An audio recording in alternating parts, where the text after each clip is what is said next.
mbola faly miarabantsika tsirairay avy a mpanaraka an'izao fandarana miomana eona amin'Andriamanitra ao izao. Mbola hiteny amintsika indray ny tompo androany ho fantatrareo ny marina hozy dia ny marina hanafaka anareo tsy ho andevo. Jesosy Kristy lay marina. Fanamasina anie hiasa amin'izao fotoana izao. Fanamasina anie hikasika antsika tsirairay avy izay mandray izao teny izao mba tonga antsika ho vainy zany teny zany, ho velombelomony zany teny zany, ho azavainy zany teny zany, homeny zany teny zany fiainana. Fa ny ambarany teny dia Jesosy Kristy irery ihany. Ho avy eo eny amin'ny raolanitra Jesosy andray fiangonana madio, fiangonana masina, be voninahitra, tsy manatsiny, tsy hisy fiketronana, fiangonana mendrika. Ary mba tonga ny fiangonana ho mendrika mila mandray ny tenin'Andriamanitra izy. Tenin'Andriamanitra rano, manasa, manadio, manamarina. Efa madio rahateo nareo noho ny teniko izay nolazaiko taminareo Jesosy. Tenin'Andriamanitra tahaka ny afo izay mandoro mandevona izay tsy avy aminy. Ary tenin'Andriamanitra tahaka ny afo mampirehatra anao ihany koa ity an Jesosy Kristy hatrany. Tenin'Andriamanitra tahaka ny afo tena mandrehatra anao hitory ny filazantsara ary iorina tsara ao amin'i Jesosy. Tenin'Andriamanitra tahaka ny kanota anoritoro izay rehetra tsy avy aminy amin'ity androany ity ary tena hanitsy sy hanamboatra antsika. Ao raisitsika amin'ny elemem-panahiny teny fa hamonjy ny fanahintsika izany. Raisitsika ny tenin'Andriamanitra Matthieu 10 andininy 9. Matthieu 10 andininy 9. Indro izao maniraka anareo ho tahaka ny ondry eo ampovoan'ny ambodia, koa endre tahaka ny menarana ary mora tahaka ny voromailala, ary mitandremy anareo noho ny amin'ny olona. Amen. Zay teny zay nanomezana afatra ho antsika tsirairay avy androany. Afatra ho antsika na mino an Jesosy Kristy sika na tsy mino, na kristianina sika na tsy kristianina, na izy sika na izy mandray izao teny izao. Sendra tozo zao tampoka ianao, tsy haiko na amin'ny alalan'ny télé, na amin'ny alalan'ny internet, na amin'ny alalan'ny onjapeo, fa ho anao zao afatra zao. Ary ny ivony zao afatra zao ambara aminao Jesosy Kristy irery ihany. Jesosy Kristy irery ihany ary fampitandremana amin'izao vaninandro farany mialohan'ny fiverenan'i Jesosy zao. Indro izao maniraka anareo tahaka ny ondry ao ampovoan'ny ambodia, koa endre tahaka ny menarana ary mora tahaka ny voromailala, ary mitandremy anareo noho ny amin'ny olona. Apetraky ny tompo fampitandremana, apetraky Jesosy amin'ity androany ity. Apetraky Jesosy ny fampitandremana hoe maniraka izany moa ny irahany eto. Ny irahan Jesosy eto dia ireo apôstôly 12 lahy. Ny irahany aninona reo?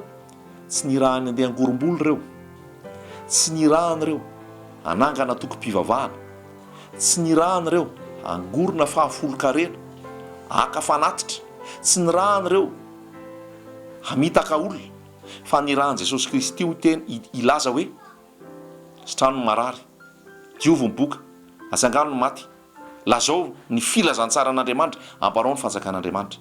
Izay no ambaran'ny apôstôlin Jesosy Kristy. Ary rehefa naniraka andreo apôstôlin Jesosy Kristy ireo Jesosy, ny afatra napetraky Jesosy taminy, dia hozy izy hoe tahaka n'inona ny fiveran'i Jesosy azy? Tahaka ny ondry ianareo. Tahaka ny ondry ianareo avoan'ny ambodia. Amin'ity androany ity ihany koa, amin'izao fotoana izao, izay mpianatra Jesosy rehetra mila miambina, mila mitandrina. Ary ny afatra apetraky Jesosy dia izao: vahiny ianao mandalo eto amin'ity tany ity. Mpivahiny. Petera apôstôly milaza ny epistiliny ihany hoe vahiny sy mpivahiny ianareo.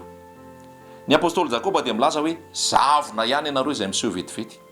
Tenin'Andriamanitra dia milaza hoe ny olombelona dia tahaka ny ahitra, maina ny ahitra, malazo, olona mandalo ihany. Zay toe-tsainy zay, zay toe-po zay mila mipetraka ao amin'ny zanak'Andriamanitra rehetra. Mila mipetraka ao amin'izay milaza azy ho kristianina, mila mipetraka ao amin'ny olombelona rehetra, na izy na izy.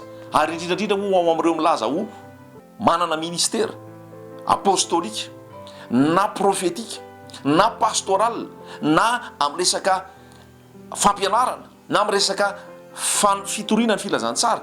Fantaro fa ondry ianao, ondry ianao. Ondry zany malemy zany, malemy zany, tsy mahery zany, tsy matanjaka zany, fa malemy, osa. fa zay no anasokajiny Jesosy Kristy any mpianany.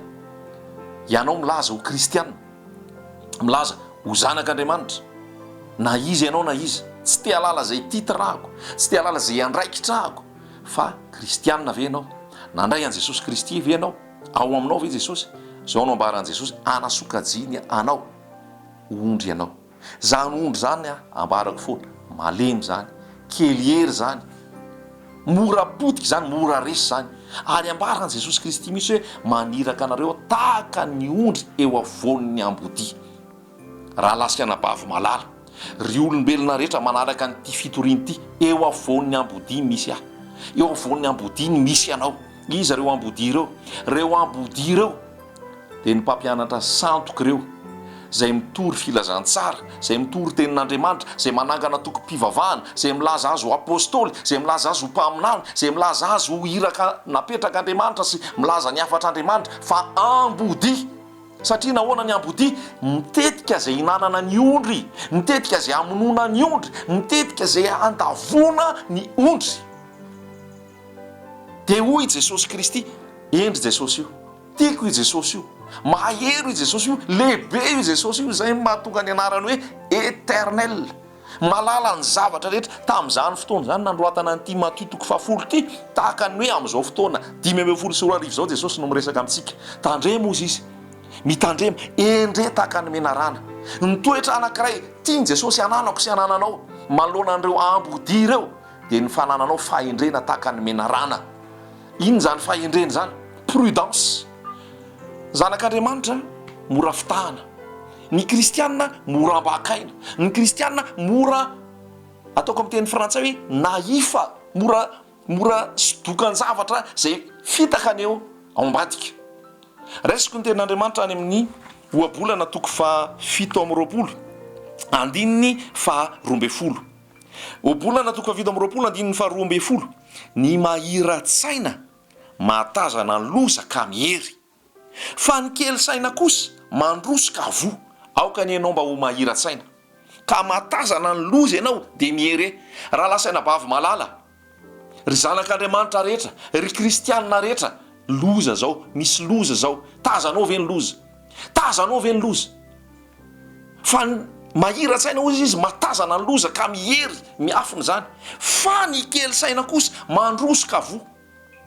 Aza mba ho isan'ny kely saina ianao, fa raha kely saina ianao mandroso ovo, potika ianao, ravy ianao, ringana ianao noho ny zay fahakelezan-tsaina zay. Fa miteny mihitsy Jesosy Kristy androany hoe endre tahaka ny menarana, fa ny mahira-tsaina matazana ny loza ka mihery. Raha lasaina bavy vanim-potoana farany zao, tsy hoe farandro fa vanim-potoana farany mialohan'ny iverenan'i Jesosy Kristy eny amin'ny raolandra, ary mialohan'ny fiverenan'i Jesosy Kristy eny amin'ny raolandra dia efa nampitandrina, efa nanafatra Jesosy hoe maro no avy amin'ny anarako, maro ny teny amin'ny anarako, fa tsy nirahako ireny, ary tsy izaho no maniraka azy. Maro ny ilaza amin'ny anarako, anao fahagagana ozy izy, ary nanao fahagagana eny an-danitra ary ho vitany. Maro nanao famantarana, fa tsy avy amiko ireny. Lazaiko anao fa ny devoly dia mpamitaka, ny devoly dia mpakatahaka, ny devoly dia manana ny hery sy ny fahalebiazany ihany koa, ary mamitaka, manasitrana iny devoly, manao mirakla iny devoly, manao zavatra mampitolagaka dia hainy devoly amin'ny alalan'ny magia zany sy ny fomba maro samihafa. Ary betsaka ny mpitory filazantsara, lazaiko anao zany, betsaka no manambara hoe milaza ho kristianina ary manangana tokom-pivavahana, manangana fiangonana, manangana fikambanana amorina olona. Fa lazaiko anao fa ny ao ambadika ao satana, ny ao ambadika ao dia fanahy mamona, ty vola, ary hitady ny volanao, aka ny volanao, aka ny fanananao, aka ny anao rehetra, ambotehana anao. Fa hoy Jesosy hoe mody manao akanjo fotsy izy ety ivelany, fa ao anatiny izy dia ambodia mito. Paoly apôstôly dia milaza mihitsy any amin'ny epistily soratany amin'ny Filipianina hoe tandremo ny tenanareo amin'ny amboho, tandremo ny tenanareo amin'ny amboho. Fa maniraka anareo Jesosy tahaka ny zanak'ondry, tahaka ny ondry avoan'ny ny ambodia. Betsaka ny pastera, betsaka milaza azy ho mpitory filazantsara, fa ao anatin'ny sorcellerie, ao anatin'ny famosaviana, ao anatin'ny mosavy, ao anatin'ny sikidina, ao anatin'ny herin'ny maizina. Betsaka ny mpanao asan'Andriamanitra, mpitory filazantsara, ny irahana milaza fa ny irahana, fa mpamina ny sandoka, mpampianatra sandoka. ao anatin'ny resaka franc-maçonnerie, ao anatin'ny illuminati, ao anatin'ireny société secrète reny zay satana no manjaka ao fa maka ny endriky ny mazava izy. Aoka hiratsaina ianao ry kristianina, ny volanao aza ho lany lanina, amahananao mpamina ny sandoka, omenao mpamina ny sandoka, omenao apôstôly sandoka, mpampianatra sandoka zay ambo inana ny anao ary amotika anao. Be da be izy ireo atao Madagasikara.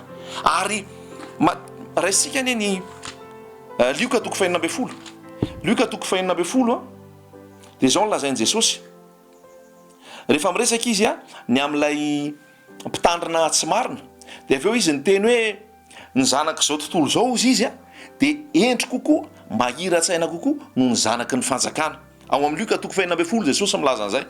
Ary marina mihitsy ny lazain'i Jesosy satria ny kristianina indraindray dia ataoko hoe tsy ao anatin'izay hoe endry takamena rano zay, amin'ny teny frantsay hoe prudence.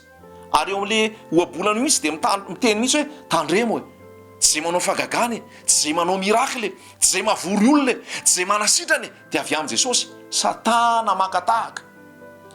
Nalainy satana tahaka anie ny zavatra nataon'i Mosesy tany amin'ny tany Egypta rehefa iteny teo amin'ny Farao Mosesy hamoaka ny zanak'Israely, dia nalainy tahaka daholy. Nalainy tahaka ny fivadiana bibilava, nalainy tahaka hatreo amin'ny loza fahatelo, fa noho niakatra tamin'ny loza manaraka tsy vita n'intsony fa hoy ny piskidy sy ny mpanao mazy rehetra nalain'ny Farao hoe tsy vita n'intsony io fahafatanan'Andriamanitra io.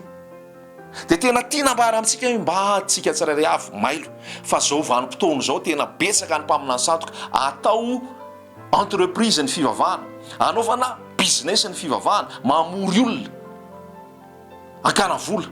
Ary tsika tsirairay avy ihany koa dia ao anatin'ny ataoko hoe manararoatra an'ilay fahasahiranan'ny olona, manararoatra an'ilay hoe olana misy eto Madagasikara, dia mamorona ilay atoko-pivavahana ireo olona ireo milaza amahana ny olana, amahana zay vesatra, amahana zay problème. Dia ny fomba amahana an'ilay problème aloava fafoloka reny, fomba amahana an'ilay problème aloava ny rakitra, fomba amahana an'ilay problème aloava ty vola fanatitra mpamandetrarehetra ty fa ivany olana. Tsy zany ny amahany olana, tsy zany ny amahana ny olana, fa ny amahana ny olana anao sy ny anafaka anao amin'ny fahotana ny aonanao amin'i Jesosy Kristy. Manambaranao an'i Jesosy Kristy ve izy?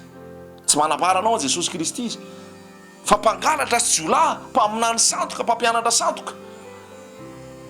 Ary tena mampalahelo fa ny fiangonan'i Jesosy Kristy dia jamba. Ireo milaza ho kristianina dia jamba, ireo milaza ho zanak'Andriamanitra dia jamba mihitsy. Ary ataoko hoe tratran'ny famosaviana ka, tratrany ataoko hoe fandrekerekena. Ary tsy mahita intsony ny masony hoe efa robalany, efa fitahana, efa alaina ny vola, efa alaina ny trano, efa alaina ny fiara, efa alaina ny vady, efa alaina ny ankonany, fa mbola ao ihany, mbola mijanonao ihany. Fa androany Jesosy miteny aminao mihitsy, mivoatao ianao. Ary miteny mihitsy Jesosy androany endre tahaka ny mena rano, mitandremanareo ny amin'ny olona. Fa betsaka ny mpaminany sandoka, mpangalatra sandoka, akaiky Jesosy dia hiverina. Ary makaiky Jesosy dia hiverina, miporofony zany dia ireo fahamarony ny mpamina ny sandoka sy mpampianatra sandoka ireo. Izao tontolo zao ara mahatazana an'izany, izao tontolo zao ara mahita an'izany. Ary rehefa torinao an' Jesosy zao tontolo zao dia tsy te herika, satria izao tontolo zao hoe nenareo milaza ho kristianina, milaza ho mpivavaka, fangalaram-bola no ataonareo, fakana vola no ataonareo, famitahana olona no ataonareo, fivarotana ataoko hoe boky, fivarotana DVD, fivarotana billet ana sakafo sy concert sisy, fakana vola isaky ny tory filazantsara. Ny fitoriana filazantsara nge tsy fangalana vola, ny fitoriana filazantsara nge tsy fangoronam-bola sy fakana vola man'olona, fa ny fitoriana filazantsara fanambarana an' Jesosy Kristy hoe mibeba ianao fa ho avy any amin'irao lanitra Jesosy. Ary raha tsy mibebaka ianao dia ny fahatezeran'Andriamanitra, ny kapok'Andriamanitra, ny sazin'Andriamanitra, ny ozin'Andriamanitra no miatra aminao. Fa dia ny mbola misy ny fotoana atongavanao maheno an'izao teny zao, atoro anao Jesosy Kristy lay mpamela heloka, ny laniny nalatsa ny anadiovana, anamarinana, anafahana anao, atolotra anao androany.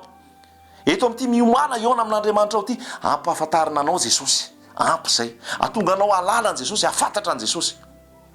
Fa Jesosy zao efa mahafantatra, Jesosy zao efa mandasaka ny fitsarany eto amin'ity Madagasikara ity. Ary miteny mihitsy maminany amin'ny anaran'i Jesosy fa ho maro ny mpamina ny sandoka zay ho alainy Jesosy baraka, maro ny mpamina ny sandoka zay ataoko hoe izao tontolo zao ara ny ahita sy ho hitsara azy, satria mamitaka sy mambotra sy mampahoriny olona. Ary efa manomboka zany amin'izao fotoana zao, Amin'izao fotoana izao tena miasa ny fanamasin'Andriamanitra ary reo olona zay voageza ho an'ireo entreprise mpivavahana reo atoko mpivavahana mangala bola sy mangorombola reo, maro ny efa misokatra amin'ny masony, maro ny efa miaino ny sofiny ary mivoaka tao izy ho vita ho foana ny trano fivavahana zay mpaminany satroka sy mpampianatra satroka mbola mitazona anao fahafolo-karena, mitazona anao amin'ny resaka rakitra, mbola mandrahona anao sy mampahory sy miteny ratsy ianao raha tsy mandoha vola ianao. Androany Jesosy efa manafaka ary maro ny olona tsy verina an'intsony fa andeha hialy izy amin'ny anaran'i Jesosy Kristy. Amin'ny anaran'i Jesosy Kristy fa amin'anina zao fampianarana sy fitoriana zao maro ny atoko-pivavahana hidy amin'ny anaran'i Jesosy satria mambotry olona, satria mambotika olona, satria manapaka olona, satria mamono olona, satria mangalatra mihidy amin'ny anaran'i Jesosy Kristy. Zany Jesosy ny manamarina,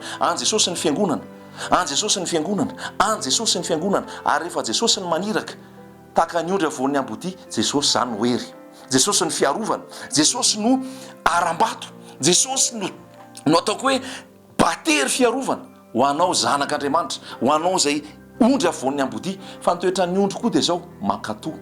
Ny ondry tsy mafiatoka, ny ondry tsy mafilo, fa ondry mankatoa, ondry miantehatra zato isan-jato, ondry tena hoe matsapa hoe malemy fa ny fahasoavanao Jesosy, ny herinao Jesosy, ny fahefanao Jesosy no iankinako mba hahatonga tena ho tafaorina sy tafatoetra tsara. Fa aza manahy ianao fa Jesosy manafaka anao ny vavan'ny ambodia, endriky Davida. Davida dia endriky Jesosy Kristy. Hoy Davida hoe rehefa misy any amin'ny fiandrasan'ondry any an-tsaha ka alain'ny orsa na alain'ny liona ny ondry, alaiko mihitsy ozy izy eny amin'ny bavany eny dia endahako mba tsy ho an'ny orsa na ho an'ny liona ny ondry. Ary tahaka izany Jesosy Kristy mpiandry tsara manolotra ny ainy hamonjy ny ondry. Betsaka ny ondry tena ondry Jesosy Kristy androany ho endahan Jesosy eny ambavan'ny ambodia, ho endahan Jesosy eny ambavan'ny liona, ho endahan Jesosy ary ho tazominy, ho tehiriziny, ho sitraniny, homeny fiainana. Ianao aza matikena maso olona va ny lako fitisa Andriamanitra raha mbola mihira-tsitraka amin'olona tsy mpanompo ny Kristy. Andriamanitra ny tokony hoekena mihoatra noho ny olona. Raha ambotry anao, raha angeza anao, raha akavola anao, raha ampijaly anao, ampahory anao, mandosira miala amin'ny anaran'i Jesosy. Fa tonga Jesosy hanome fiainana, tonga Jesosy hanafaka, tonga Jesosy hamela heloka, tonga Jesosy hanasitrana, tonga Jesosy hanokatra ny masonao ary hatonga anao handeha amin'ny finoana, tsy ho amin'ny fitiavam-bola, tsy ho amin'ny fitiavan-karena, tsy ho amin'ny fitiavana zao tontolo zao. Fa tonga anao tena hoe hankahala ota, hankahala ny fahotana, hankahala zao tontolo zao ary tena handray an Jesosy Kristy, hananaonao fiainana be dia be. Fa zay ny fanjakan'Andriamanitra, anapo anao zavatra rehetra avy eo mba Jesosy no eritreretinao, Jesosy no saintsainao, Jesosy ny ainanao, Jesosy no vato fehizoro, Jesosy no lohany amin'ny fiainanao ary tena iankofanao. Izy ihany, izy irery ihany endre tahaka ny menarana, endre tahaka ny menarana. Fotoana zao tena atongavana saina, fotoana zao tena henonan Jesosy. Ary rehefa tena tsisy azo antoka aloha mijanona fotsiny ao an-trano dia ao amin'ny efitrano mangingina ianao Jesosy rery no miresaka, midera, mankalaza, mihaino ny teniny, hanananao fiainana. Toy izay ho any amin'ny vahoaka be, ho any amin'ny fivoriam-be kanefa pozina nomenanao ao, loto nomenanao ao, famporisihana nota nomenanao, famporisihana ho ty vola sy ho ty zao tontolo zao nomenanao, ary fangalarana sy fakana vola manao no atao aminao ao. Mandosiry ianao, mialanao, amonjena ny fanahinao. Fa ho avy Jesosy eny amin'ny rano lanitra ary aka ny ondry manoha, ondry mankatoa, ondry ao anatin'ny fahamasinana sy ao anatin'ny tahotra an'Andriamanitra. Endray tahaka ny menarana. Ho an'i Jesosy ny voninahitra, fa lehibe indrindra izy, miasa izy. Amen.